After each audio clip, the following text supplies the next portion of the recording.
Honglu's childhood has been revealed to be quite a nightmare so far. But that's not the worst part of it, as I already suspect what happens next.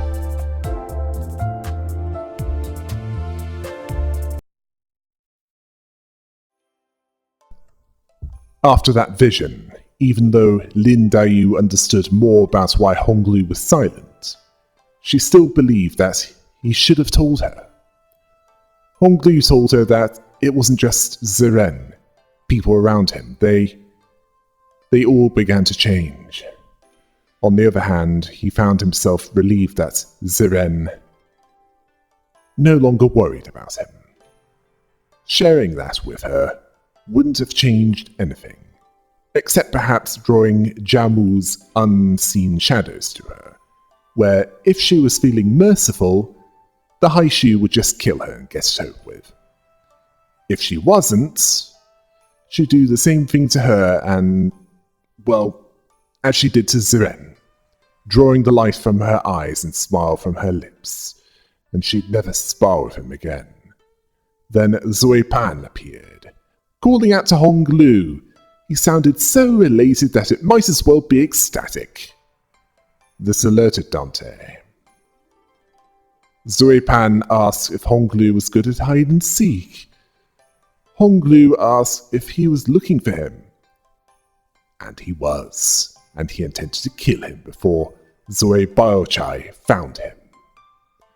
Roger nervously laughed at Honglu's ability to make friends. Honglu asked if he was looking for him. He doesn't have that many coins on him, replying with a smile. But Zoe Pan was not there for the coins. He just wanted to kill him. It's because he exists, asking if he knew how many brushes with death, some of them fatal, that they had to suffer while he enjoyed a peaceful life with the favor of the elders, just because he was born lucky. Asking why he didn't take that privilege and off to some other nest out there. Asking if he's there because he wanted a front row seat to their struggles. Yeah, paranoia isn't exclusive to Jiamu.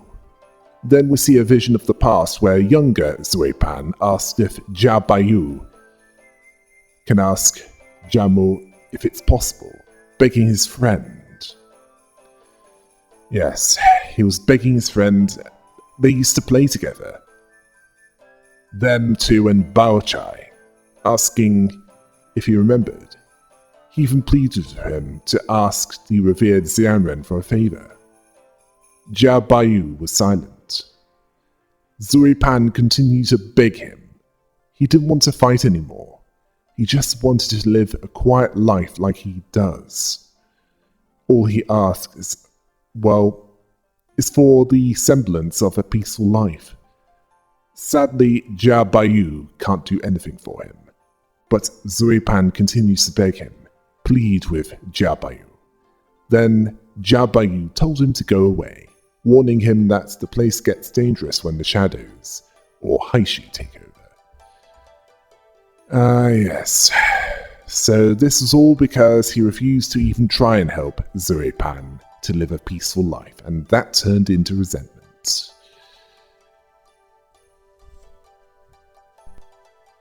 Zoe Pan, back in the present, told him to feel free to keep up the nice guy charade, to pretend to be a good person all he wants. But he's seen his true and hideous face. He's just another messed up Jia.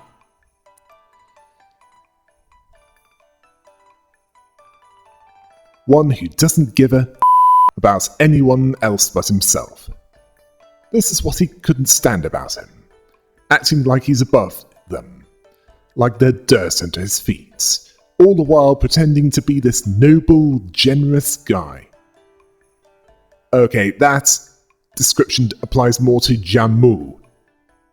Jia Baiyu is a messed up guy who's afraid that his attempts to be honest and help will lead to those that he cares about suffering a fate worse than death.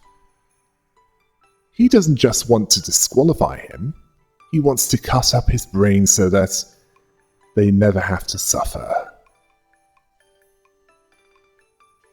Honglu then told Zui Pan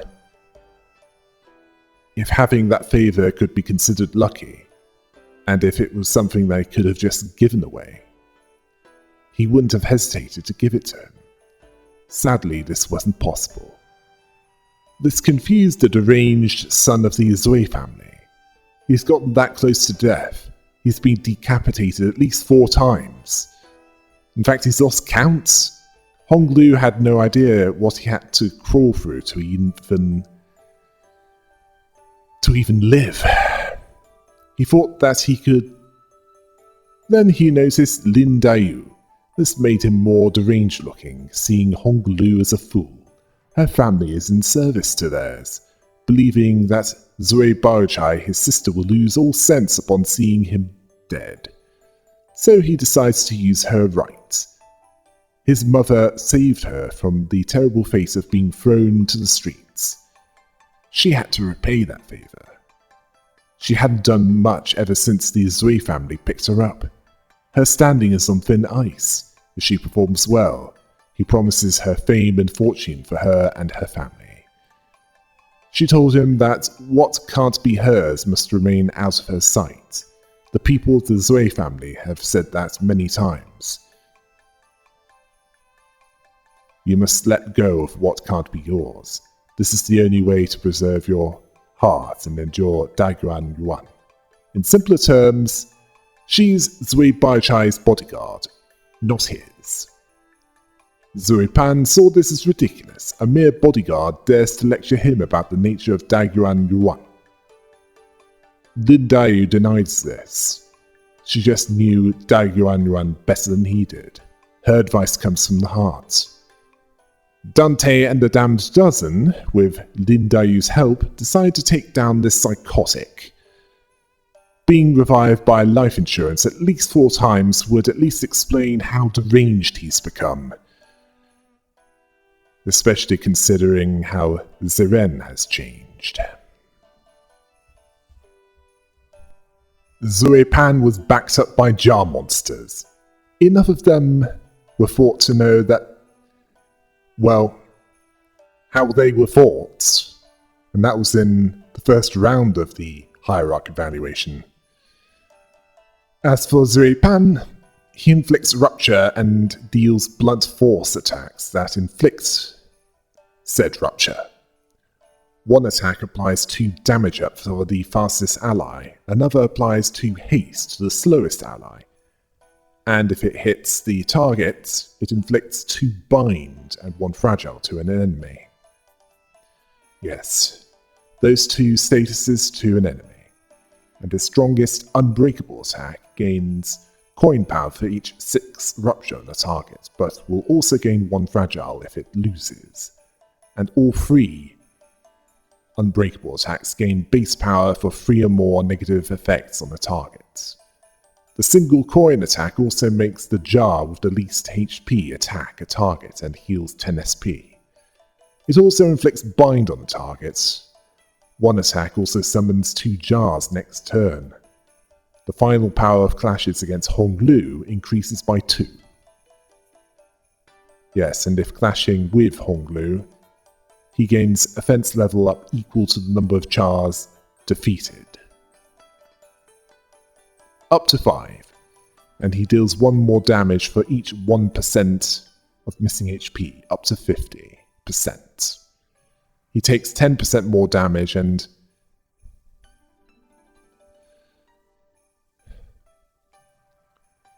on a clash win. The fight is over regardless of the jars remaining if he's defeated. He's weak to wrath, gloom and envy, but strong against blunt lust and gloom.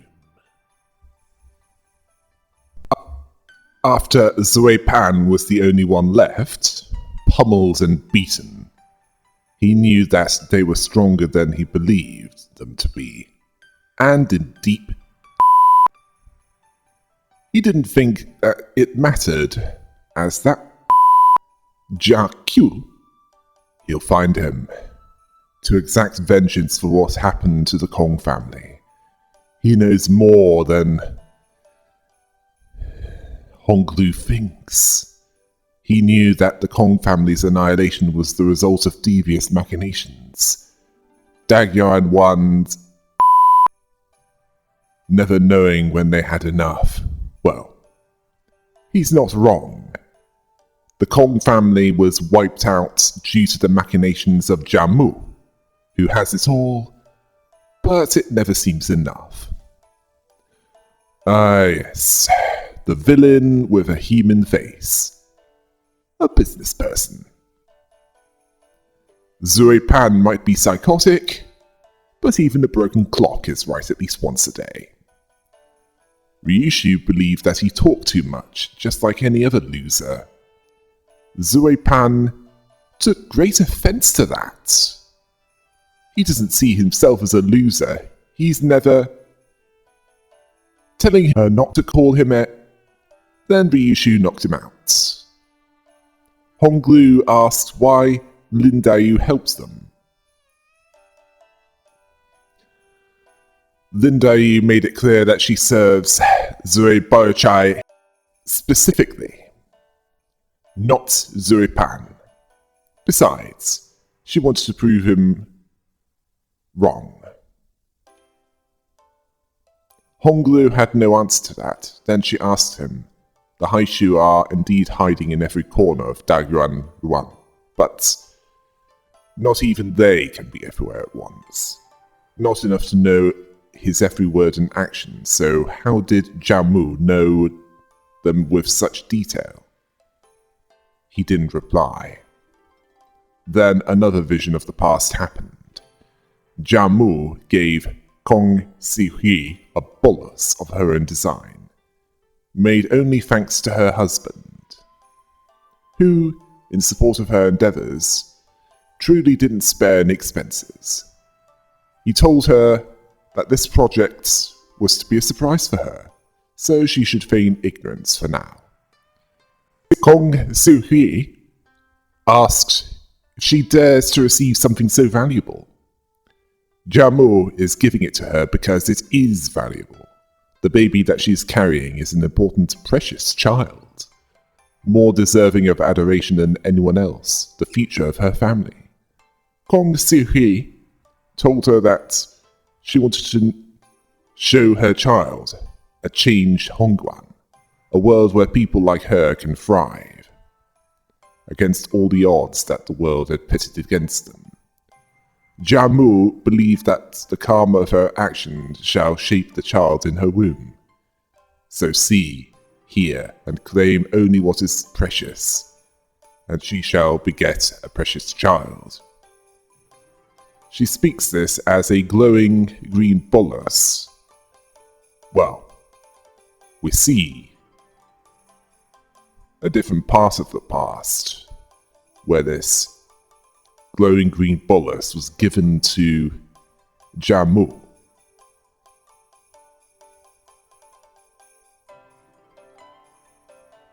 Kong Sihui said that if she was a bit greedier, she'd hope that her child would be born with even a fraction of her wisdom. And this bolus was implanted into a baby, and this baby was Jia Bayu, the gem of the Jia family. Which explains the different coloured eye, but not what that bolus did. Apparently the elders had waited long for his arrival. Clearly, that implies that this bolus is not always compatible with everyone. Then a researcher under H-Corp's employ wanted to talk to Jiamu, telling her that they have a month left. Jiamu told her that they're making steady progress. The results will be as intended. The researcher didn't doubt that, but she asked her to forgive her for what she's about to say, but she's starting to get the picture of her plan. She saw the entire procedure, the whole recipe from beginning to end, asking if she knows what that means. Jiamu reminded her that Daiguan Yuan stands firmly behind them, where she believes that loyalty to her is loyalty to Daiguan Yuan itself. Asking if she truly believed that she, its family hierarch, shall abandon a loyal follower such as her. She was about to argue farther than that, but she stopped and told her that she understood. Then, once she was out of earshot, Jiamu saw that her heart had already fallen to the seduction of fear, seeing that she won't have long to live. Whether that meant that she intended to discard her regardless, or she wouldn't tolerate any that don't have 100% blind loyalty, it makes no difference. Certainly not with what's happened. Then Jia Bayu appeared, asking if he's her most precious treasure.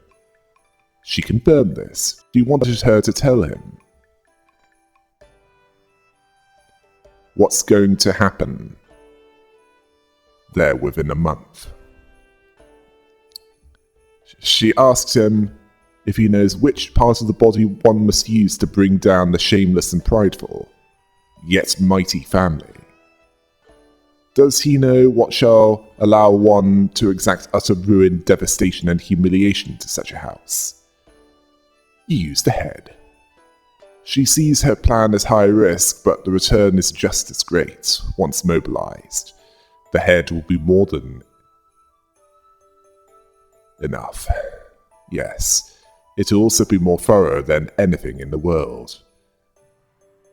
Now we can add delusions of divinity to Jiamu's description. Later that evening, Jiabu asked Zeren what does he do now. She said nothing. He noticed that she wasn't even asking him what happened like she used to. Zeren told him that nothing would change even if she was to ask him that. He told her that something so scary and terrible is going to happen soon. He asked her what should he do.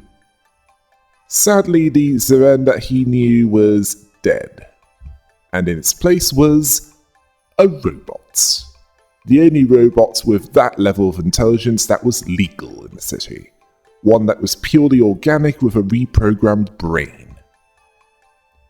She told him that there was no need for one to question the rights and wrongs of the many things that occurred there, asking if he would like some tea. Jia Bayu was paralyzed by terror, not just because of what was going to happen in a month, but also because Zeren was no emotional support at all. The host announced that the game space was shrinking. She then reviewed how the candidates were doing, vacuuming up the other contestants' coins, and in first place was Jia Qiu. During this, Lin Dai remarks on Jiamu, shocked that she was the one that summoned the head there, puzzled how she was able to do so. But she had no time to think of this farther. As Ishmael asked if they heard that, it was coming from that passageway over there. It was Zui Baochai, who told one of her attendants that there wasn't much time left. Was he willing to take the responsibility if Jia Bayu gets hurt because he decided to stray there too long? One of her family's foot soldiers asked her to calm herself, noticing that Zui Pan was eliminated as well, so they can conserve their strength for now. They can't afford to run into Jia Qiu with their current force. She refused. She had to see for herself that Jia Bayu was okay. It was bad enough that she lost Lin Daiyu. The foot soldier understood that she was referring to what happened earlier. They lost 5 others on their end, other than her. This Zui Baochai off. Seeing this is different. Then Lin Daiyu caught her attention, which at first calmed her down, and then she was happy that she was safe. Even more so, when she saw Jia Baiyu, understanding that they were the ones that ran into Zui Pan earlier. That was worrying to her. Roger nervously told her that he's not doing so great. He had a case of not breathing. Otis seeing this as the consequences of running his mouth when he shouldn't. This wasn't a concern to Zui Baochai. They're not so easy to kill. Hoping that they'll use a different method of treatment on him this time around. Hoping that he'll be edited to be more obedient to their mother's commands this time around. So that would explain what they did to Ziren. Why she was currently a mere avatar of the will of those that seek ill towards their gem. Although not in terms of physical harm. But it's clear that this wasn't the first time they tried this. He's not so easily tamed as others. Sinclair nervously understood the situation, yet didn't want to ask further about it. Zui Baochai then asked if Honglu was hurt. He told her that he's okay. This was a relief for her. Then her expression turned sour and she asked what Lin Dai was doing there with him. Lin Dai assured her that this was a misunderstanding. He found her lost and decided to help her out of there. She asked her if she ran into many other candidates. She did, but fortunately, she was able to keep herself safe so far. This was enough for her, and then she moved her attention to Jia Baiyu, asking him if they could finish the game right there now.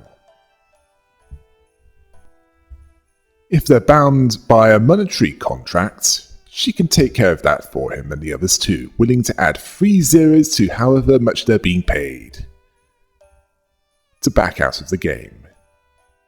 Surprisingly, Rodia told her that they're not bound by stuff like money, although this is likely due to resisting the temptation to accept her offer. Dante understood that much. Gregor asked if she was going to let that shake her there. Honglu asked Zui Baochai why she would suggest something like that. She was worried, asking if he had any idea what's happening up ahead.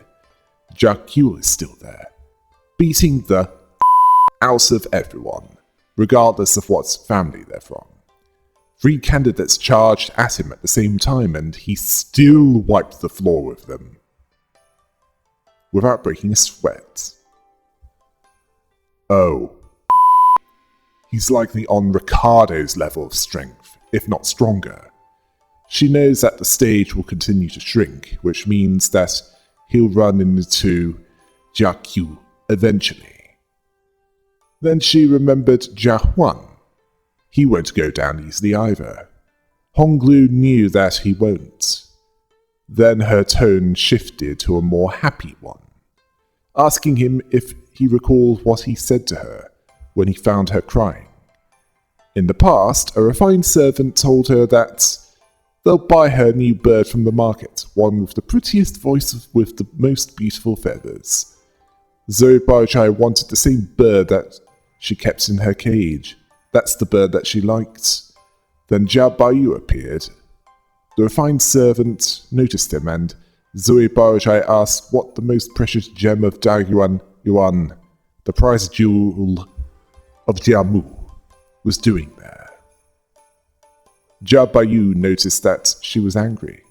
She denied this, saying that she's just sad.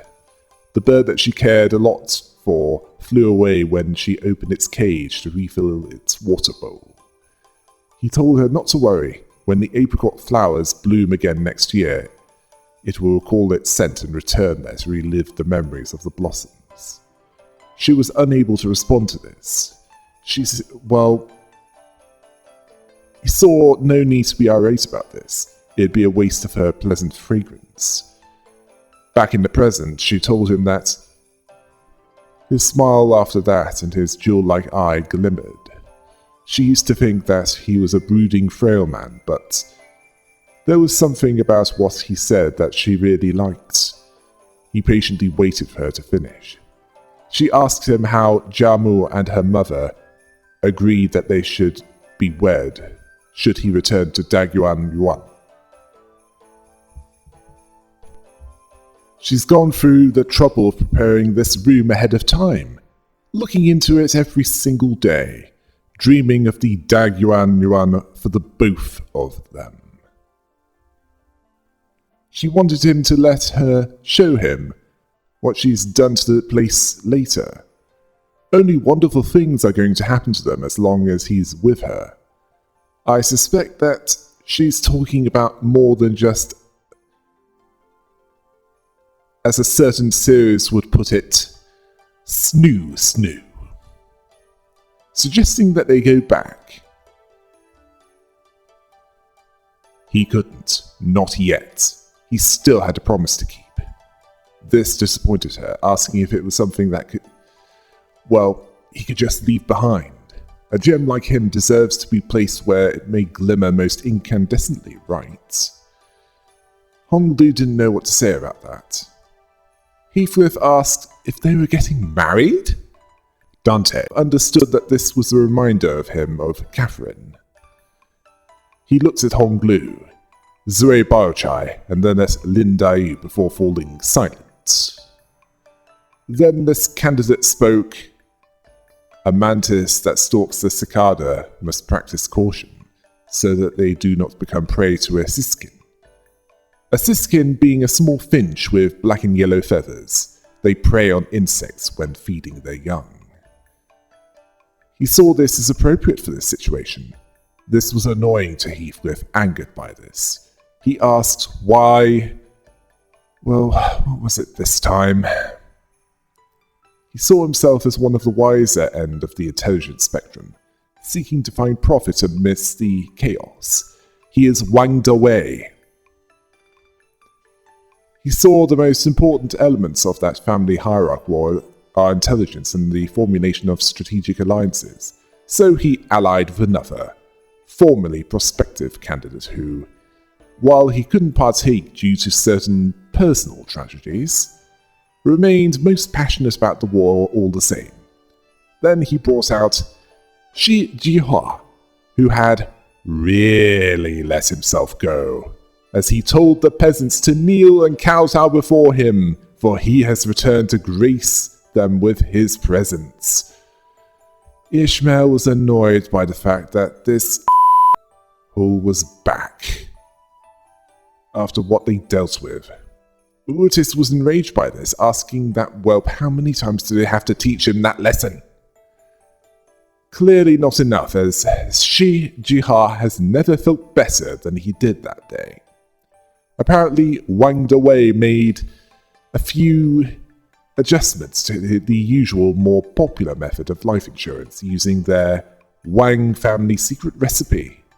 He also mentioned that this bolus hasn't been released to the mass market yet, so he demonstrated its various functionalities before them all.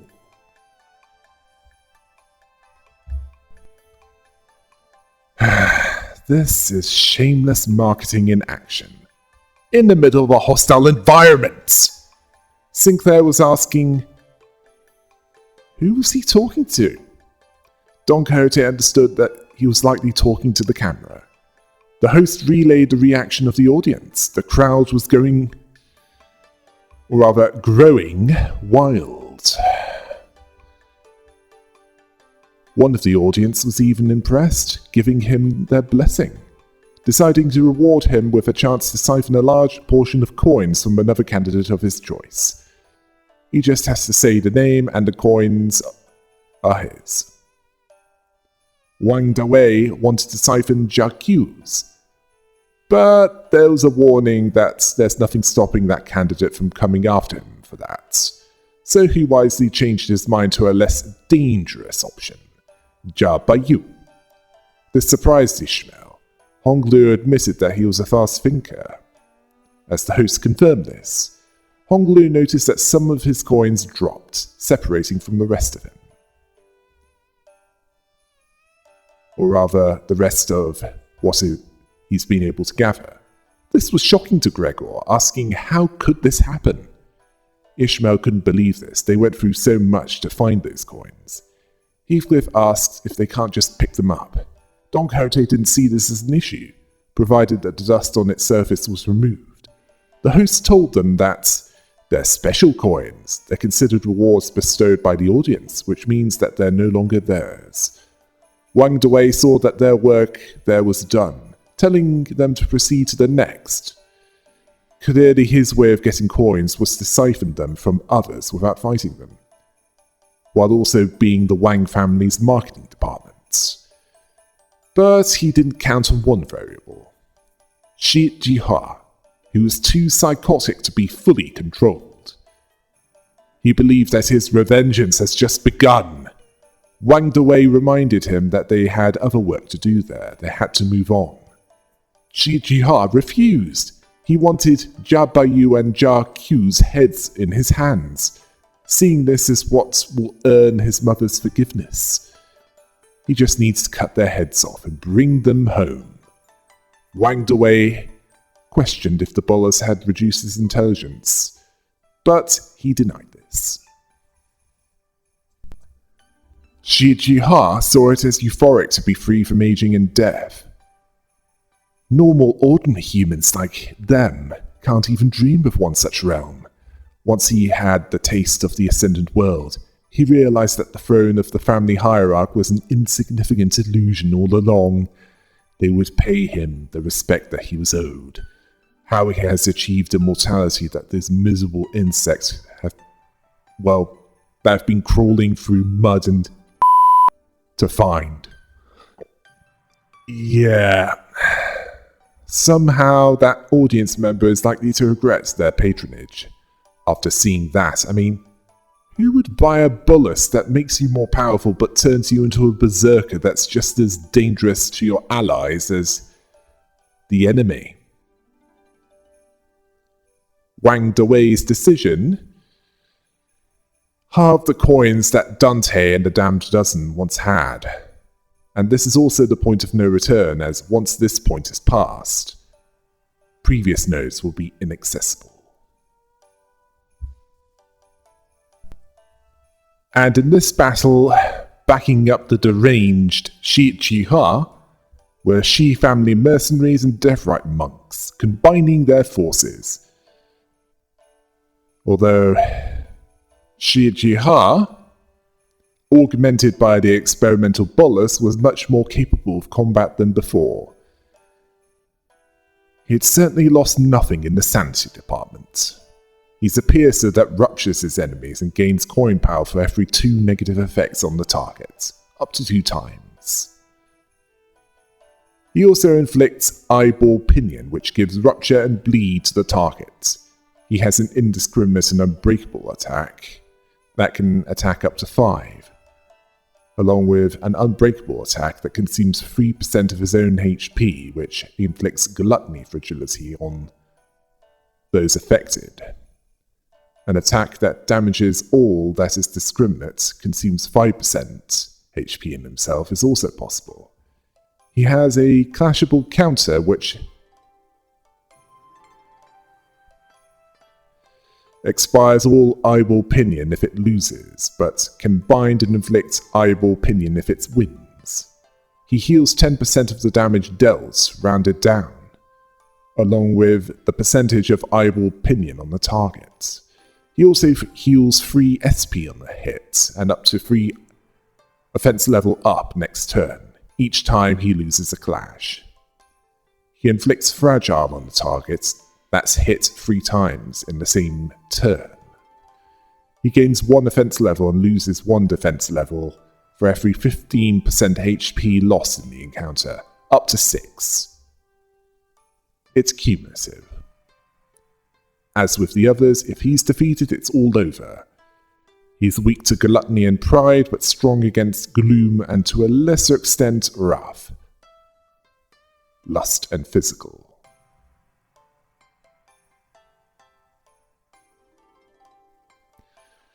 Yes, Wang Dewei might be skilled in manipulation and marketing, but as far as direct combat is concerned, he seems to be more useless, considering that he didn't fight during this.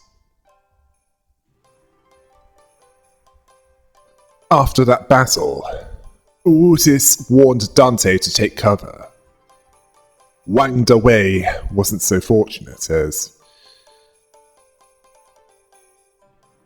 from Shi Jiha, sharp feathers began to fly in all directions, puncturing the walls and anyone caught in their range. The host commented that things were getting more interesting. Everyone was in disarray, people were fighting and chaos abounds. Asking how about they add a pinch of arena shrinkage. This made Heathcliff want to pummel that host for this. The Zui foot soldier told Zui Baochai that they must escape. She refused. She wasn't leaving Jia Baiyu behind. She shouted at Lin Daiyu to stick close to him, to keep him safe no matter what. She understood. While Zui Baochai and her mercenaries drew Shi Jiha away, they barely managed to make it within the walls. Clearly, Shi Jiha wasn't dead yet. After they stayed ahead of the rising walls, Ishmael was getting over the shock that they lost so many coins that they collected. Roger believed that Sod will kill them when she finds out about this. This is assuming that he failed to get the golden bar. Lin Daiyu said that when the family hierarch war is complete, she assumed that he'll return to Daguan. Honglu told her that once everything ends, that will happen, likely referring to dealing with everyone else's unfinished business. Lin Daiyu asked if he doesn't want to return to Daguan Yuan. He apparently didn't give it much thought. She asked if he didn't give it much thought when he left that place the first time. If he doesn't want to return then, he should express what lies in his heart, so Honglu told her that his heart was long gone. He searched for it, but it's nowhere to be found, so any expression of his heart has become devoid of meaning as well. Then we have a memory of the past, where an obstinate resident was asking if what he meant, well, what does he mean by staying away? That's the day when they're finally getting Jamu's new bolus, what they've been waiting for. He begged her to listen to him just once, just today. She didn't take him seriously, as everyone in the Kong family was scrambling to get a front row seat to these presentations. He's not making any sense. She sees this as ridiculous, even as the precious jade of Daguan Yuan. Then he tried to dissuade another from turning up. He couldn't tell her why, likely because she might suffer the same fate as Zhang Ren.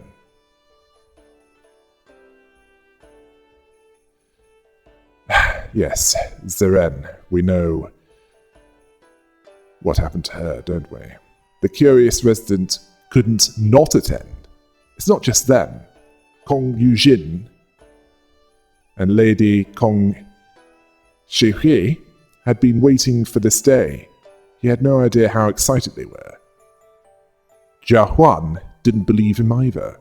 He was super excited for that day's announcement. It's going to start in a few hours. Jia Baiyu knew this, begging him to please stay as far away as he can from the announcement.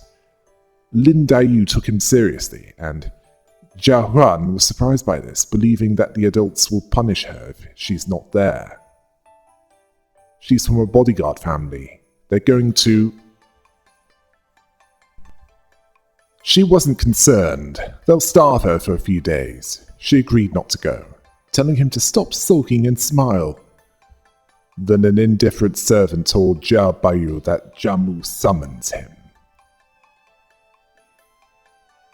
A little later, Kong Yojin told Jamu that they were quite excited about this occasion. Everyone in the Kong family. Yes, everyone in the Kong family had gathered there to witness this unveiling. Jamu told him that she can confidently tell him one thing. Today will change the course of Kong family's history. Every soul in Hongguan will never ever forget that day. Yeah, she wasn't lying about that. It's just not in the way that he might think. Kong Shi Rui saw this as generous and kind to say to them. She felt the child kicking, seeing this as the child agreeing. Jamu had given them the honours of the frontmost seat of the presentation. She will have the best view out of all to see how this bolus, created all thanks to their virtuousness, changes the Kong family, Dagyuan Yuan, and Hongguan itself. When she and Jia Bu were a distance from the audience, she asked if he saw. They've drawn such a large crowd that day, most of them being dolts of the Kong family.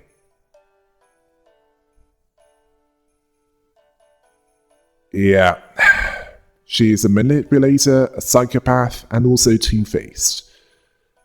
More evidence that those that seek to win the confidence of others, they have dishonest intent, whether they admit it to themselves or not. Yes. Perhaps that author had a point. Seeing that they believe that this bolus that she'll announce that day will ensure their family's future. However, the direction of causality is already set in stone, the cause and effect established, the line between those 2 points drawn. Inevitability awaits. In a safe place, Jia Bayu asked her to let him out of there. He wanted to leave. She told him that he must stand there and watch all of it and not to blink, where their elders will deeply appreciate this act of devotion, this offering that she dedicates to them. Although she tells him to plug his ears. Oh, that's a great comfort, isn't it? The announcement then thanked the family members, affiliates and friends of the Kong family.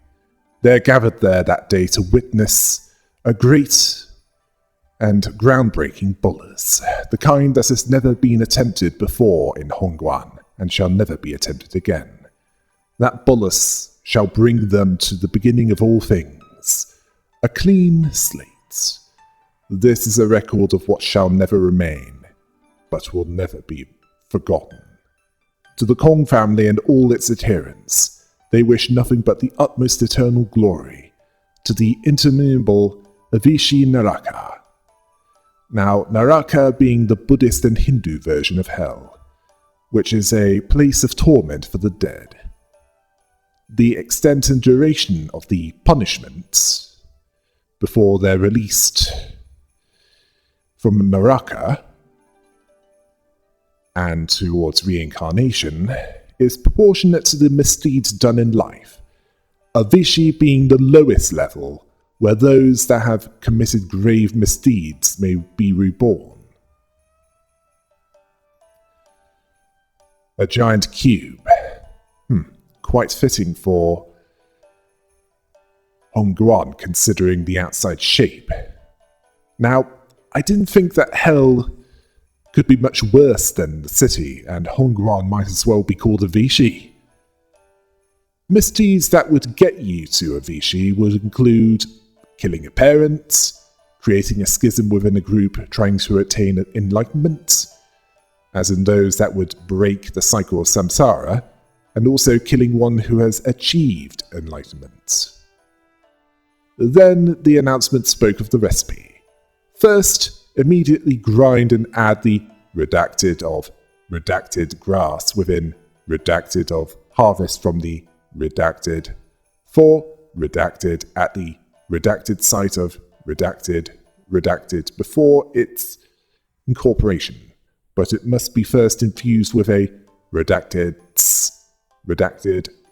As for the redacted, use the ashes of the redacted dead that has experienced 4 seasons, redacted, but redacted must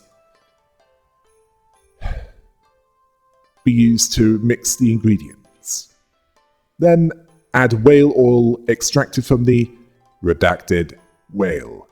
As for the redacted of a redacted, it must first be drawn from the redacted without making a laceration. Redacted contact and maintain the viscosity level above redacted. Prepare a redacted less than redacted after production. Preserve it in a redacted prior to pulverization, then inject it at a redacted equal or below redacted. Let's hope that whale wasn't the marlin or the pallid whale, as that recipe wouldn't be viable after, even if this survived, as both of those whales, 12 years from that point, are now dead. The announcement spoke that one individual had consumed the bolus produced with the above procedure. This broadcast would be repeated soon.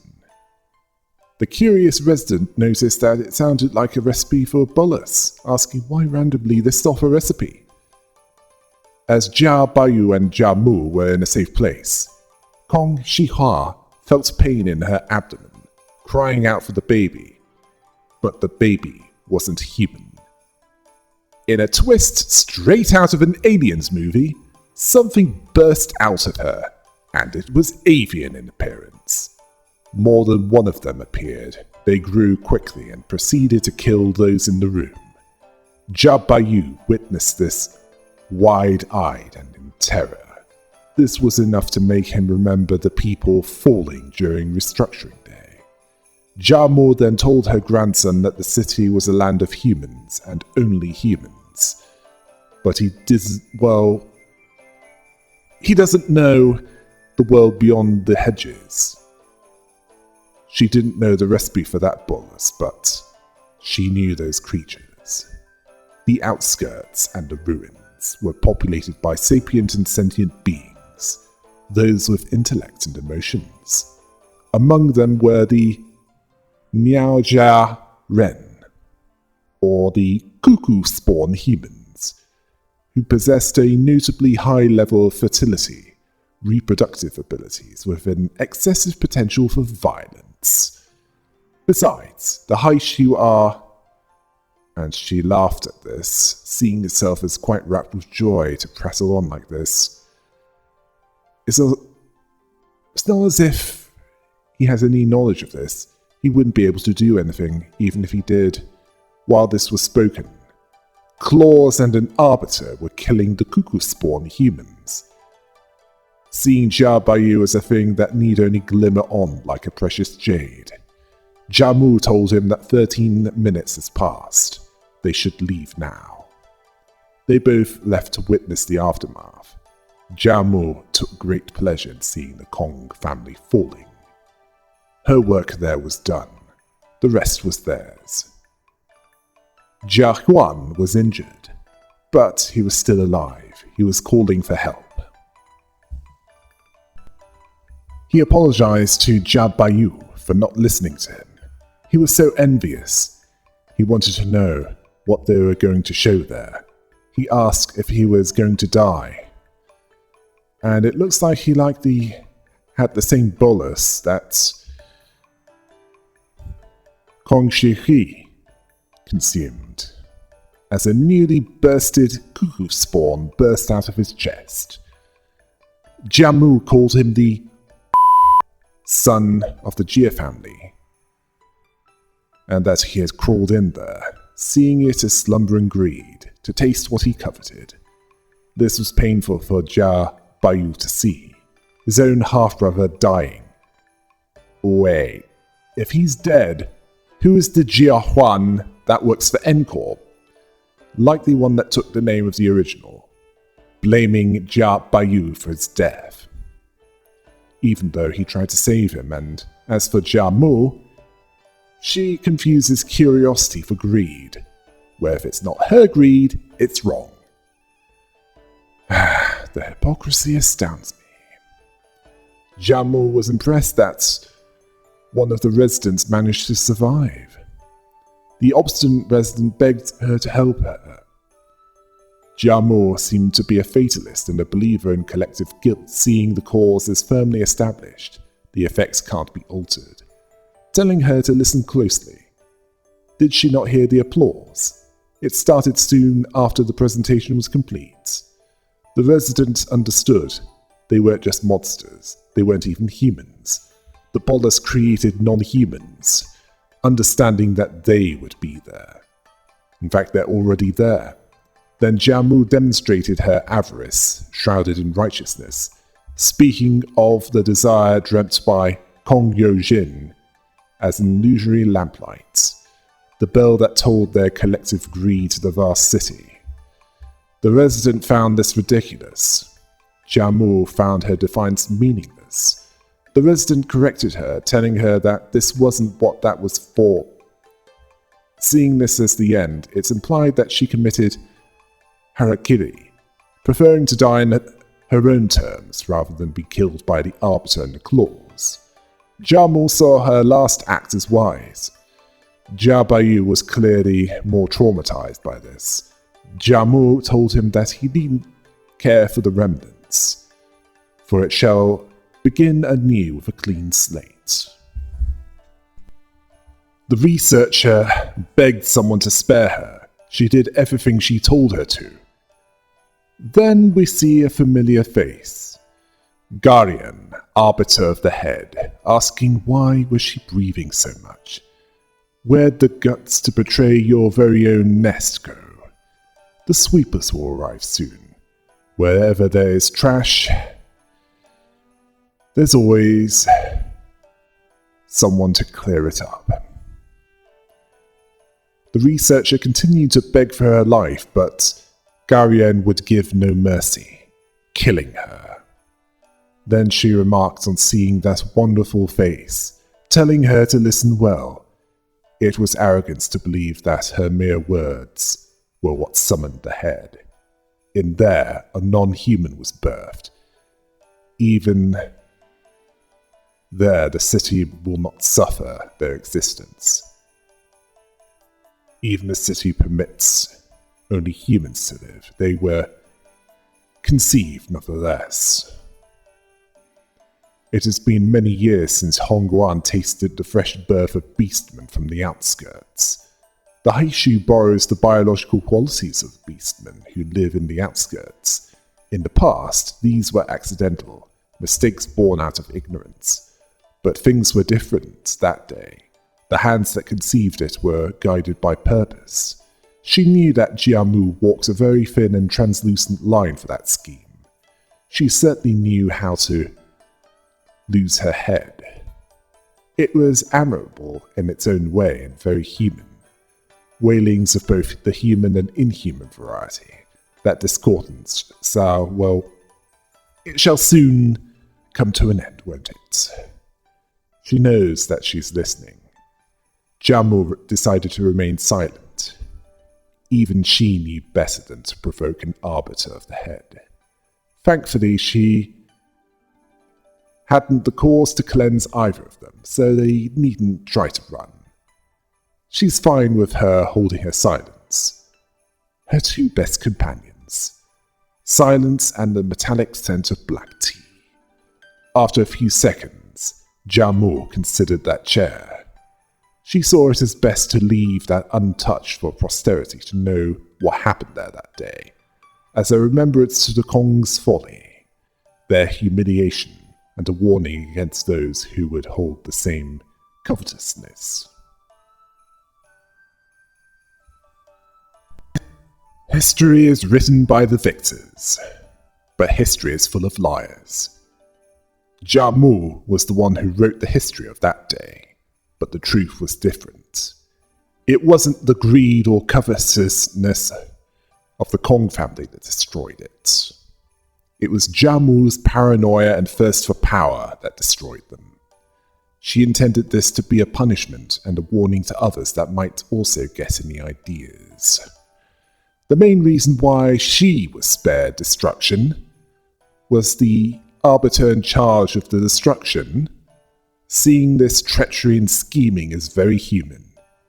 Speaking of which, this was a story expanded upon that was seen in less detail in Lobotomy Corporation, where it was revealed that it wasn't the destruction of a wing, but the destruction of a specific family. This destruction was commanded by an arbiter. Arbiters being like the judges from Judge Dredd, except they're far more sadistic. The specific arbiter in charge of this operation was Gallion, and we know what happens next with her, don't we? For those that aren't familiar, her next job would be to go to the outskirts lab, due to their informant, Michelle, ratting out Ian and Benjamin. The eye foreseeing that those two would make an AI, something illegal in the city due to the AI Ethics Amendment. So they decided to destroy this threat before it was made. The head sent Guardian and 2 claws to destroy this threat, to their rule. Normally, 1 arbiter and 1 claw would be enough. Anything more would be considered overkill in most cases, which says how seriously they took this. It appears that using employees to weaken the security is a common tactic for Guardian, as she did so with that researcher. What she would do later with Daniel, which released the abnormalities, but despite her best efforts, she failed, as Kali, the Red Mist, was able to fight her way through abnormalities and killed both of the claws, missing an arm by the time she got to Guardian. They both killed each other and became Gebura and Bainar, respectively. Guardian, or rather Bainar, as we would see her later, would melt down during the Seed of Light project, and when Angela decided to rebel against Ian's final command to shut down, only Bainar would stand with her. She fought off the guests personally in the time of the library, once her floor was unlocked, and after the Red Mist guest reception was unlocked. She was a sadist and an unrepentant blood knight, relishing tough opponents, armed with weaponized Fairy and Lock singularities, F-Corp and J-Corp tech respectively, along with other technologies. She fought any tough opponents alongside the others, including, by the end of the time of the library, another Arbiter alongside Gebura and Roland, the Black Stain. At least long enough for the library to be evicted into the outskirts, while they all survived. This was at least 12 years ago. As for the aftermath of the massacre at the Kong family's building, Jia Sichun asked what happened. Why was he ignoring her? Jia Bayu was severely traumatized and silent, more so than usual. She again asked what happened. She told him that Lin Dayu was crying all day outside and she'd been looking for him outside the whole time. They both wanted to play with him this whole time, but there wasn't anyone there, so she missed him. Jia Bayu again stayed silent. Then, back to the present, Faust saw this as the first identified case of using the head to annihilate a family. Dante saw this as a horrible memory, the vision of a massacre. The screaming and crying of its victims was partially blurred, but Jamu's overpowering, domineering command that he must continue to witness all of it held Honglu's eye in place, unable to look away from the terror. Honglu admitted that he pleaded to every single person that he could, that they should stay as far away as they could from that place. Some laughed it off, some were angry at him, but his actions changed precisely nothing. Lin Dayu disputed this, as something did change. She survived. Honglu noted that she hated herself for being the only survivor. She aimed that resentment, coiled so deeply and painfully, against him. She couldn't deny this. Honglu didn't blame her for that. The flow of one's heart can't be stemmed. The tears streamed down her cheeks. She told him that she had no idea, or it wasn't his fault, but that won't mean anything now. Had she never seen those memories herself, she would have hated him for the rest of his life. Or at least the rest of her life, without a clue as to what happened to him. Honglu told her that she needn't cry. That story wasn't meant for her to know. So once she leaves that place, let time wash it away. She insisted that he couldn't have at least told her a small fragment, the smallest hint of what really happened. That festering hatred. That sorrow that she held against him for all those years were... Honglu saw it as okay. An errant gale came and blew their kites away, ending their game. That was all. He told her not to let the wandering wings pave those streams on her cheeks.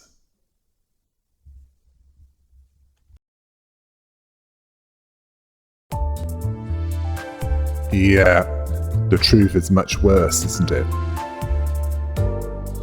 Until next time. Hail the rabbit!